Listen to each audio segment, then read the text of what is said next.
Didn't know I was gonna find myself in this situation with the S1II, but here we are.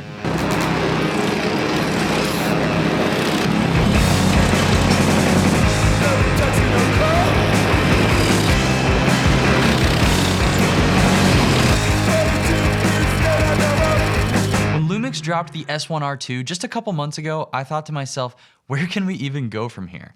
Well, let me introduce you to the newest player in the game, the S1II. I don't struggle to keep track of these at all. Which one is this? Where's my S9? Essentially, the S1 Mark II is the sister camera of the S1R Mark II. They share a lot of the same features, but this also has some interesting and impressive differences and some concerning ones as well.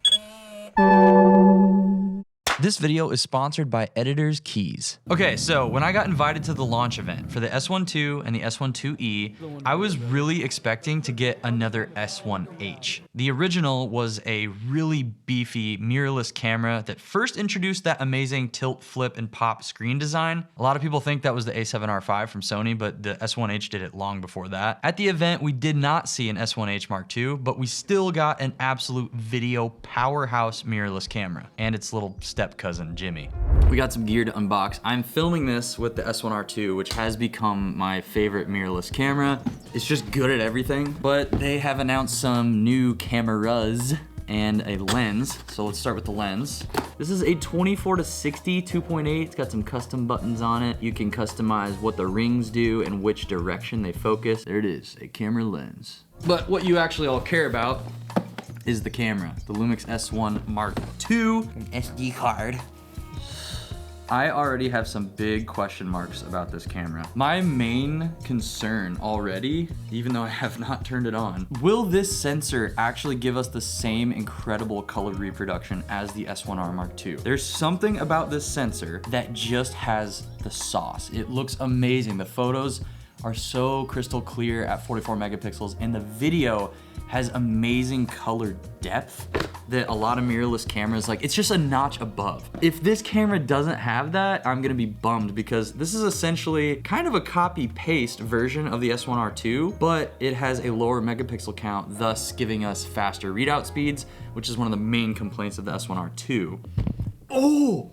Oh, elbow. Another question, will this camera chug batteries like the S1R2? These batteries get absolutely chewed through by this camera. Just so you guys know, this is the identical chassis body to the S1R2, like viewfinder, everything. It looks and feels identical because it is the same body. So right off the bat, it's the exact same price as the S1R Mark II, brand new on launch, $3,300 USD. That is not cheap. And Lumix is claiming that this camera is all about speed, whereas the R2 is all about resolution, 8K, 44 megapixels. This is all about higher speeds, so it has a partially stacked sensor and it gives you faster readouts, and that means better rolling shutter performance. And you could maybe argue that it's slightly geared toward video more, but it still shoots really nice stills. We're gonna get into all that and the hybrid shenanigans that are going on. I think this camera feels really nice to hold. It's a good blend of like compact mirrorless, but still has a chunky grip, so you can actually hold it and feel comfortable even using big lenses. All the dials and switches and buttons, everything feels really high quality and very professional. And it has that dedicated photo video switch that makes going between the two modes very seamless. This is how fast you can turn on the camera and shoot a photo. Now this is how fast you can switch from shooting photo to shooting video. Oh, come on. Now what about turning it on, shooting video, stopping the recording, switching to photo, and shooting a photo? Okay, we're recording, stop.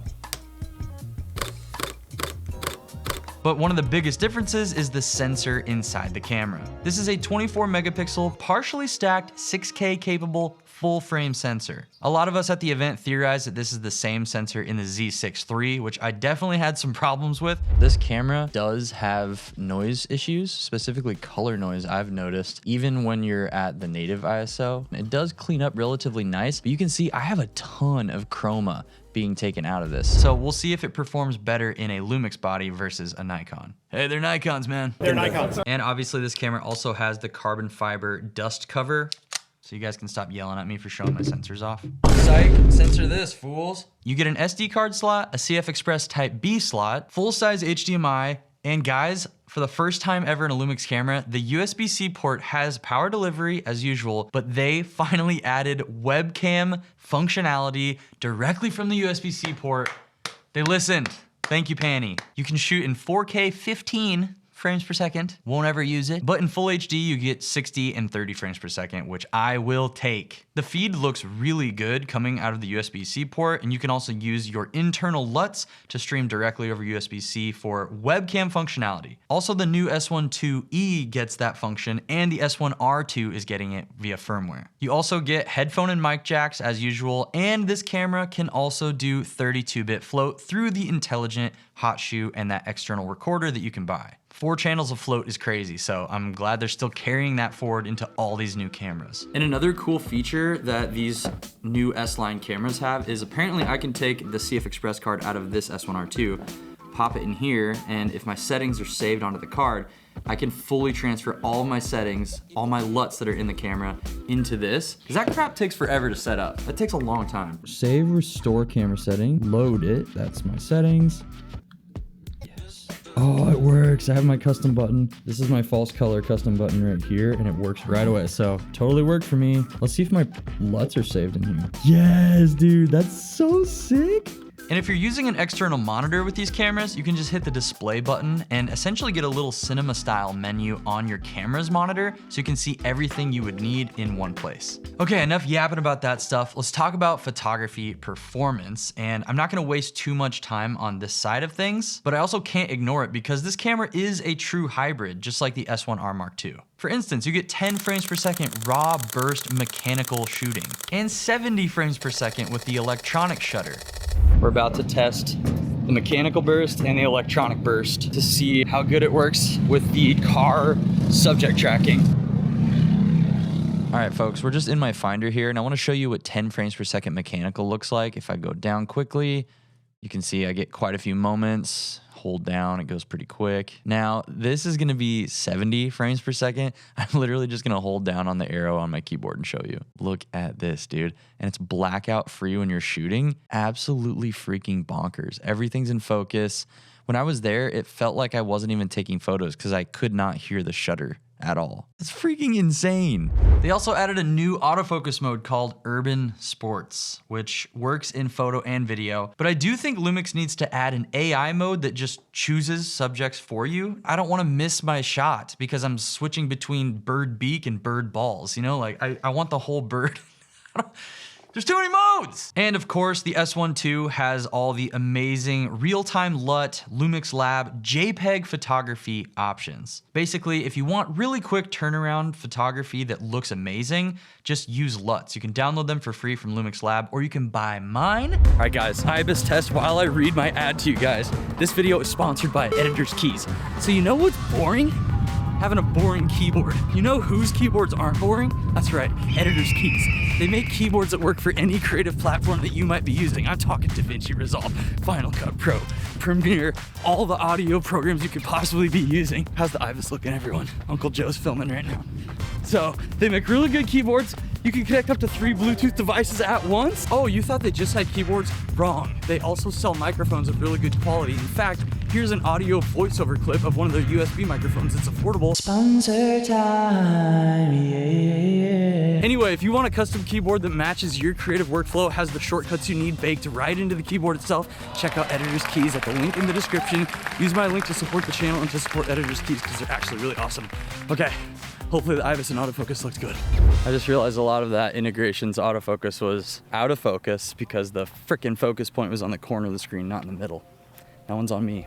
So, are there any new notable video performance features on this S1 Mark II? This little guy right here is the world's first mirrorless camera to give you open gate slow motion for anamorphic shooting. You also don't have to shoot anamorphic. You can just use open gate in slow motion. And also, I just want to remind you of the incredible video tools in this camera. You get frame markers, and multi-frame markers are coming in a firmware update. You get waveforms, vector scopes, false color internally, and internal anamorphic desqueeze just so you can view it on your monitor how it's actually going to look once you desqueeze it in post. And in a future firmware update, this camera, the S1R2 and the S1II are all getting ARRI Log C3. This will be a paid upgrade, but this is pretty dope because a lot of us were wondering if the GH7's ARRI profile was just kind of a gimmick thing to make that camera sell.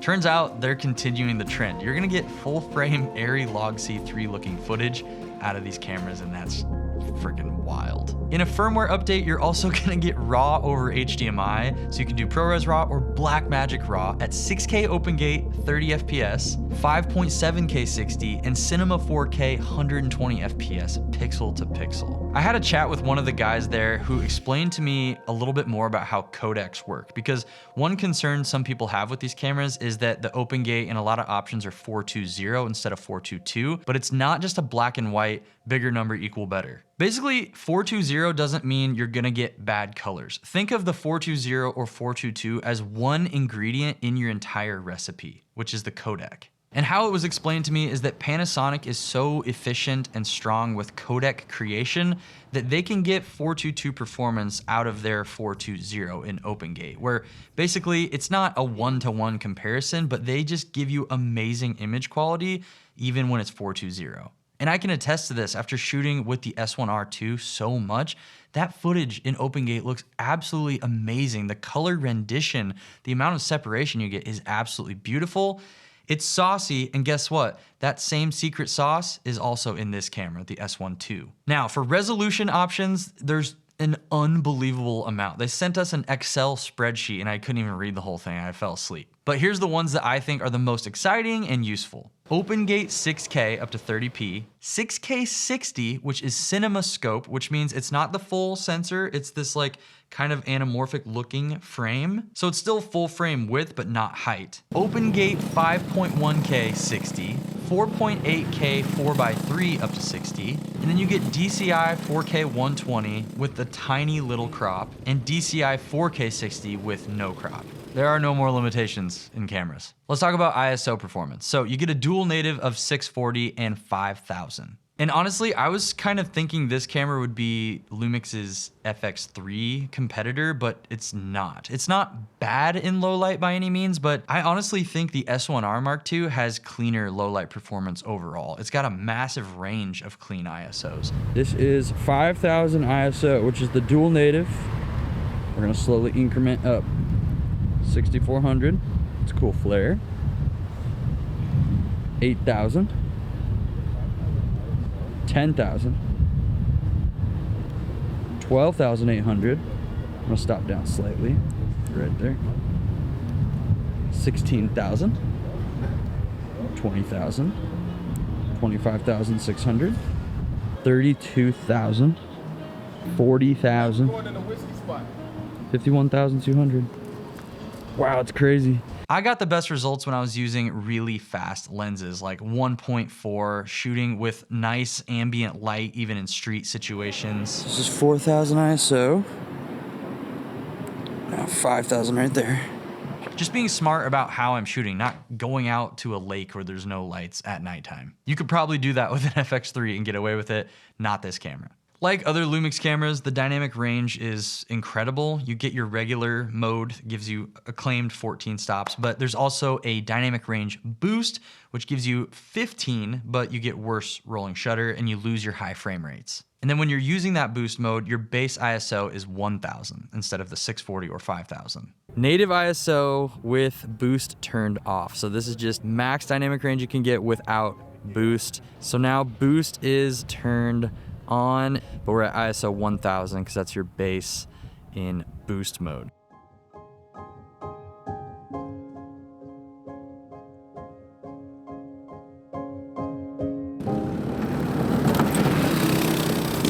That's hard.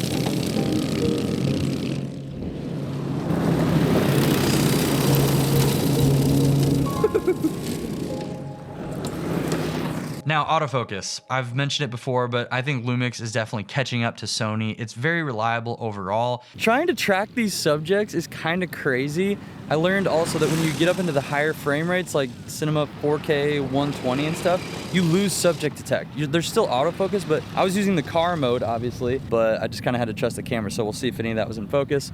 I'm in DR boost mode right now, like an absolute Chadwick. This thing is pretty freaking sweet. I am killing battery though, for sure. The IBIS is still the best you can get in a mirrorless. I tried to get this camera to overheat by putting it in the sun and letting it record in OpenGate 6K 30p for as long as possible, but it just filled up my card in about 30 minutes and stopped recording. I got no heat warnings on this 70-degree Fahrenheit sunny day, but still check out some other people's tests. I hope it comes across that this camera and the S1R2 are very similar in some ways, but just different enough where the S1II might cater slightly more towards most video shooters. But I gotta be honest, I'm kind of just tired of everything being hybrid. YouTuber complains, but here's what I want is for Panasonic to make something 100% dedicated to video shooters, filmmakers. Think about it this way. Sony made something that seems to be 100% catered to us video people in the FX3, but really it's just an A7S III rehoused and they chopped off the EVF, but they painted it silver and made it look like it's in a more video focused body, and it totally worked. They sold a freaking billion of them. Whereas Lumix, on the other hand, actually has like cinema features in their cameras, but they're trapped inside these photo style bodies. Really, there's nothing wrong with that. I just think there's something appealing about having something like an FX3 body, or even better, a freaking EVA 2. I refuse to give up hope. Panasonic, please. So is the S1II worth the higher price tag than Lumix users are used to?